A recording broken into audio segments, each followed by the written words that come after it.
So, as you can see from the title, this video is about how the sun can be used as a huge magnifying glass to help us view exoplanets far away from us. But before we dive into that, let's play a quick game. I'm going to tell you two truths and one lie, and I want you to make a guess. And then, by the end of the video, you'll find out if you're right.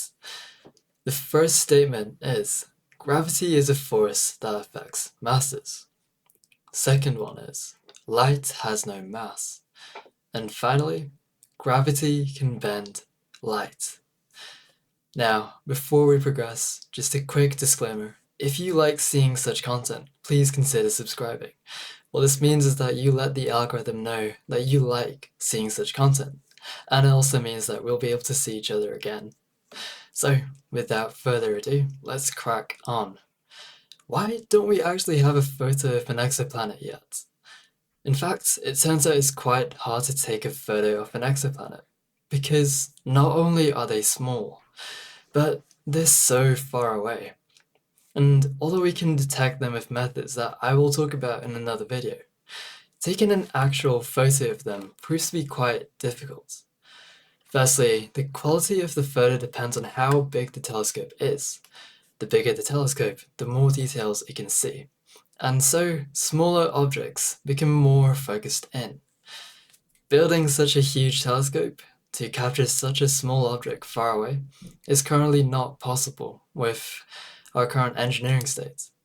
However, we can bypass this issue by using our sun as a huge magnifying glass. But how is that possible? Firstly, we need to actually think about what gravity is and how light is affected by it. Is gravity a force? Well, that's a quite tricky question. But what I can say is that it can act as a force. It can act as a force between masses, but not in the conventional way, because it can bend light. Light really doesn't have any mass. And you might be wondering, if gravity is a force between masses, how is it able to affect something which has no mass? How is it that if light has no mass, it can be bent by gravity? Don't worry. This will make sense when we start to think about the bigger picture. Imagine a sheet of paper, like this one here. Now, when I put my pen on this, what ends up happening is that it bends slightly. And this curvature is quite similar to what happens when you have something as heavy as the sun.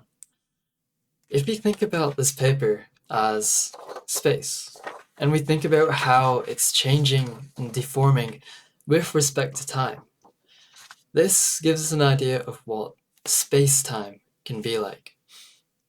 What this now means is that we can model what actually happens with just a sheet of paper.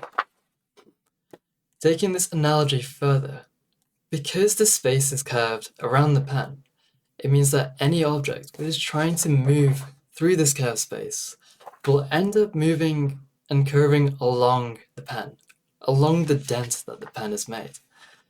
This is why gravity can bend light, and this theory, is called general relativity.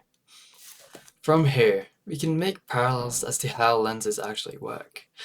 You might know that because the lens is curved, light can be focused in on a single point, depending on if it's concave or convex. As you can see here, this is curved like this. And because of the curvature, any light that's hitting the lens at any direction all gets focused into one point. This is known as the focal point. And this is how cameras work, and how lenses can actually magnify things. Because gravity can have a similar effect by curving the way the light moves, we can end up with a huge magnifying glass, which is proportional to how heavy our solar lens is. However, it's not that easy. Rather than it being a single point of focus, it's more like a focal line. The reason behind this is because The closer light is to the warp spacetime, or just the radius of the sun, the closer it is, the more bent it is. Hence, what we see is that there's multiple points of focus along a line. And there you have it. That's how the sun is a huge magnifying glass. Furthermore, we also now know why gravity isn't a conventional force, and as a result, we understand why it bends light. I hope you've enjoyed this. If so, please let me know by telling me in the comments and letting me know how I can improve these in the future. Thank you for your time. Have a great day.